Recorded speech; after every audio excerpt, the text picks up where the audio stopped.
আসসালামু আলাইকুম বন্ধুরা। আজ আপনারা জানতে চলেছেন ইতিহাসের এমনই 20টি রহস্যময় ও মর্মান্তিক তথ্য যা শুনলে আপনি অবাক হবেন এবং ভাবতে বাধ্য হবেন এমন কিছু কখনো হতো কি না। এই ছবিগুলো মনোযোগ দিয়ে দেখুন। প্রাচীনকালে পেটের উপশমের জন্য মানুষ একসঙ্গে বসে গল্প করত, আর একটা সময় ছিল যখন খুব অদ্ভুত উপায়ে মাথা ব্যথার চিকিৎসা করা হতো। বন্ধুরা, ইতিহাস ঠিক তেমনই, এটি অদ্ভুত এবং ভীতিকর রহস্যে পূর্ণ।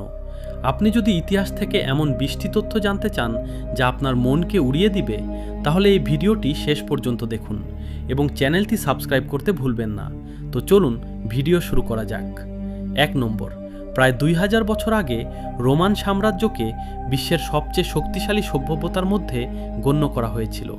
তখন মানুষের কাছে আজকের মতো টুথপেস্ট বা ব্রাশ ছিল না, কিন্তু তা সত্ত্বেও রোমানরা পরিষ্কার পরিচ্ছন্নতার ব্যাপারে খুবই সিরিয়াস ছিল, বিশেষ করে দাঁত সাদা করার বিষয়ে। তখন লোকেরা বুঝতে পেরেছিল যে কিছু সময়ের জন্য রাখা প্রস্রাব খুব তীব্র গন্ধ শুরু করে এবং কাপড় এবং ধাতু পরিষ্কার করতে সহায়তা করে। আসলে এটি ঘটেছে কারণ প্রস্রাবে অ্যামোনিয়া নামক একটি উপাদান তৈরি হয় যা ময়লা অপসারণ করতে সক্ষম। এই কারণেই রোমানরা তাদের দাঁত পরিষ্কার করার জন্য প্রস্রাব ব্যবহার করা শুরু করেছে। এই পদ্ধতিটি এতটাই সাধারণ হয়ে ওঠে যে রোমান সম্রাট ভেসপাসিয়ান এমনকি পাবলিক প্লেসে প্রস্রাব সংগ্রহের উপর কর আরোপ করেছিলেন। আজকে আমাদের কাছে এটি জঘন্য মনে হতে পারে, কিন্তু সেই সময়ে এটি বিচক্ষণ এবং দরকারি বলে বিবেচিত হতো। 2 নম্বর, প্রাচীন মিশরে বিড়াল শুধু একটি প্রাণী ছিল না, বরং দেবীর মূর্ত প্রতীক হিসেবে বিবেচিত হতো।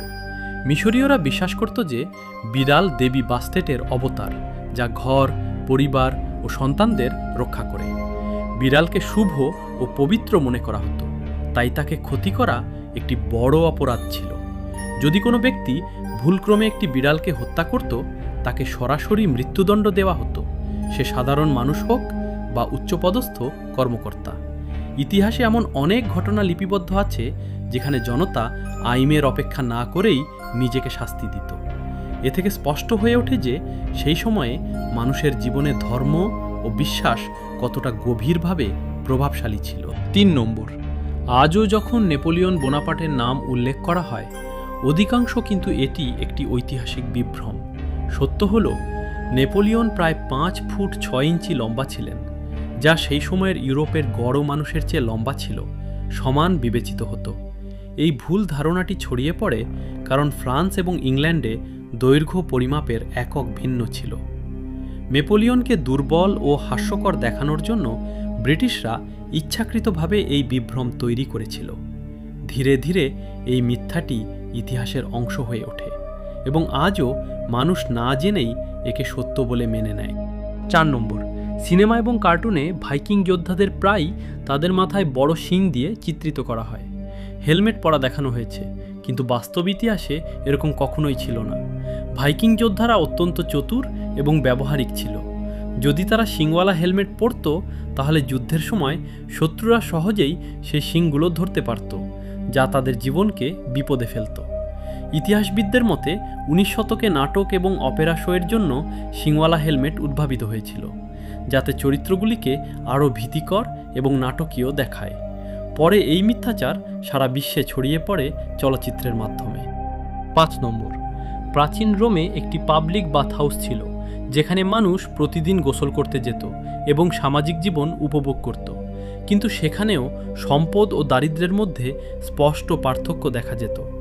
কাঠ এবং জ্বালানি সীমিত পরিমাণে পাওয়া যাওয়ায় গরম জল তৈরি করা খুব ব্যয়বহুল ছিল, তাই গরম পানি শুধুমাত্র ধনী ব্যক্তিদের জন্য রাখা হয়েছিল। গরিব মানুষও ঠান্ডা পানিতে গোসল করতে হবে বা হালকা গরম পানিতে সন্তুষ্ট থাকতে হবে।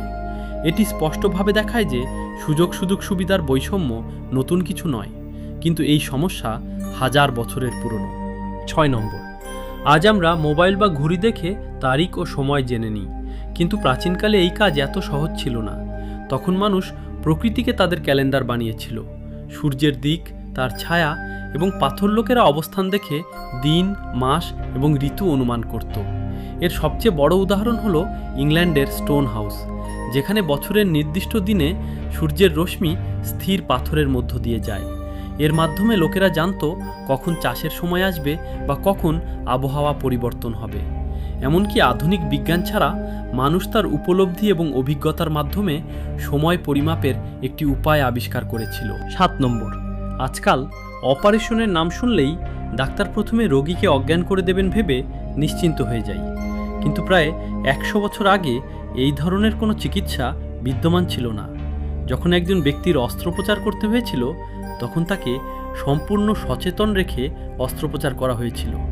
কখনো ব্যথা সহ্য করার জন্য অ্যালকোহল দেওয়া হতো, আবার কখনো কাঠ বা কাপড় রোগীর মুখে চাপা হতো। মাঝে মাঝে ব্যথা এটা এত বেশি হতো যে অপারেশনের সময়ই রোগী মারা যেত। এমনকি অস্ত্রোপচার করাও সেই যুগের ডাক্তারদের জন্য একটি ঝুঁকিপূর্ণ কাজ ছিল, কিন্তু তার আর কোনো উপায় ছিল না। 8 নম্বর, আজ আমরা টয়লেটকে একটি ব্যক্তিগত জায়গা মনে করি, কিন্তু প্রাচীন রোমে এটি মোটেও ছিল না। সেখানে পাবলিক টয়লেটে লোকেরা কোনো দেয়াল বা পর্দা ছাড়াই একটি সরল রেখায় বসে একে অপরের সাথে কথা বলতো।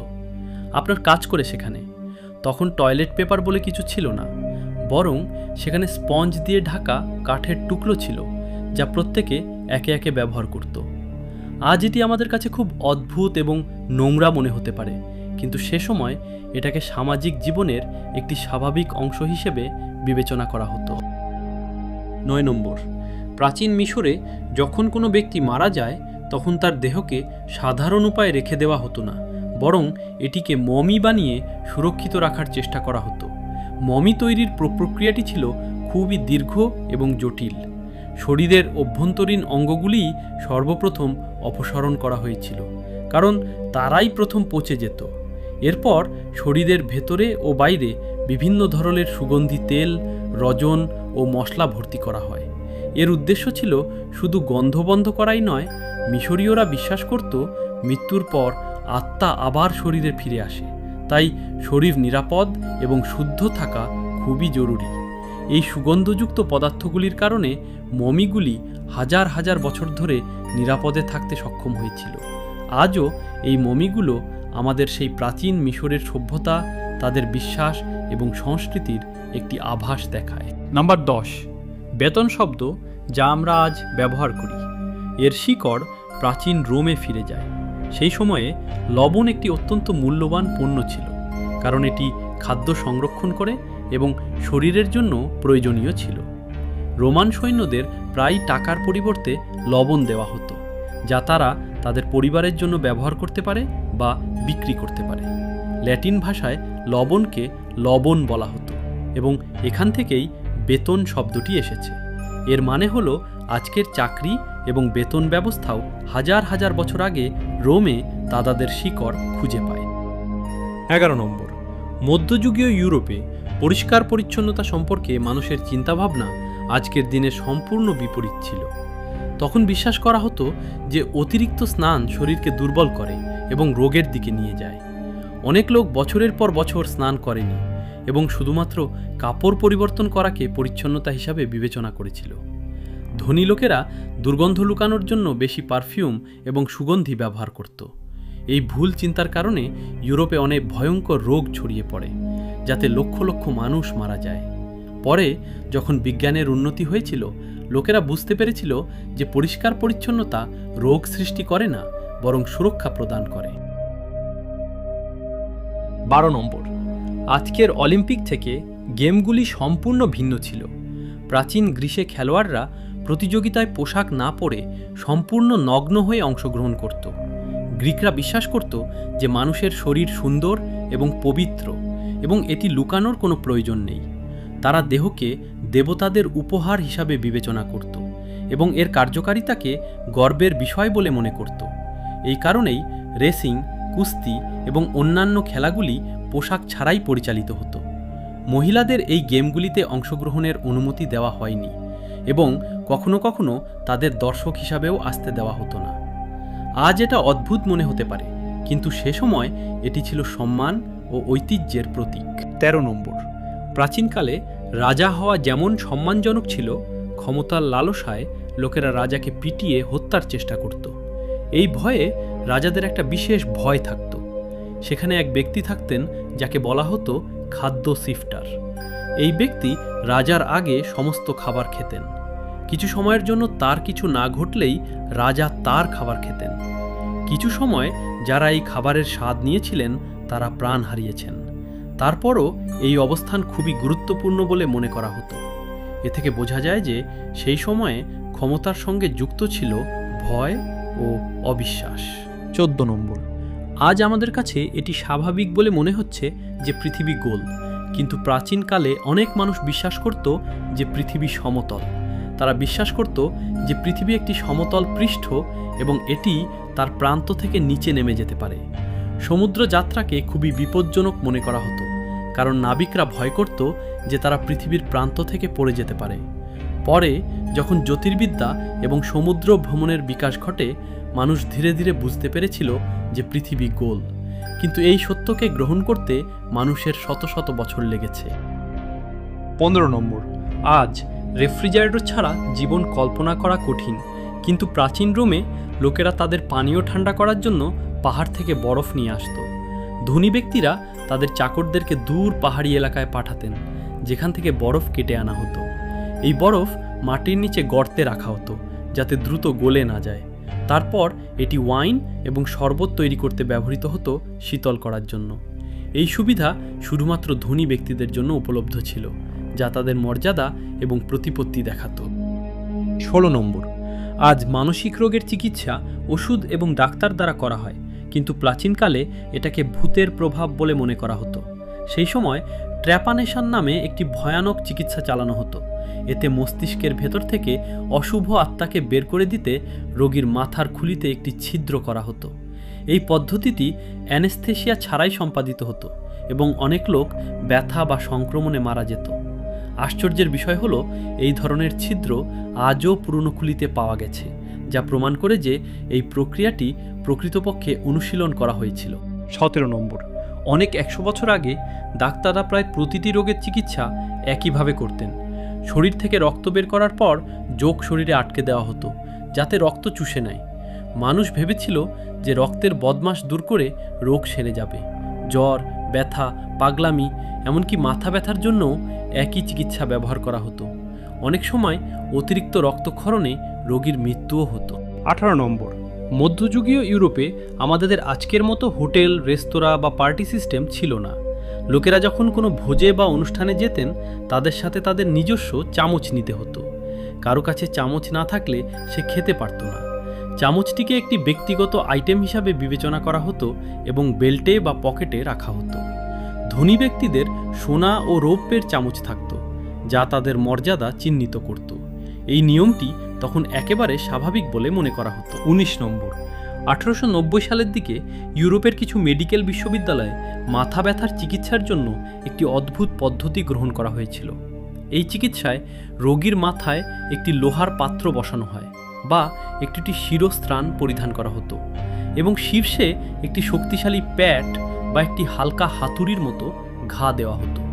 চিকিৎসকরা বিশ্বাস করতেন যে এটি মস্তিষ্কের স্নায়ুতে জমে থাকা খারাপ শক্তি দূর করবে এবং মাথা ব্যথা নিরাময় করবে, কিন্তু বাস্তবে এটি রোগীর মাথা ঘোরা, তীব্র ব্যথা এবং কখনো কখনো গুরুতর মস্তিষ্কের ক্ষতি করত।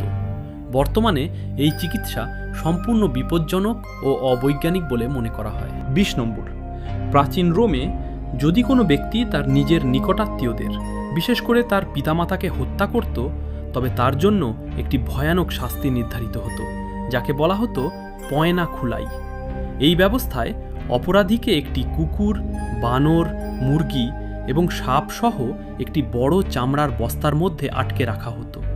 এরপর বস্তা নদী বা সাগরে ফেলে দেওয়া হতো।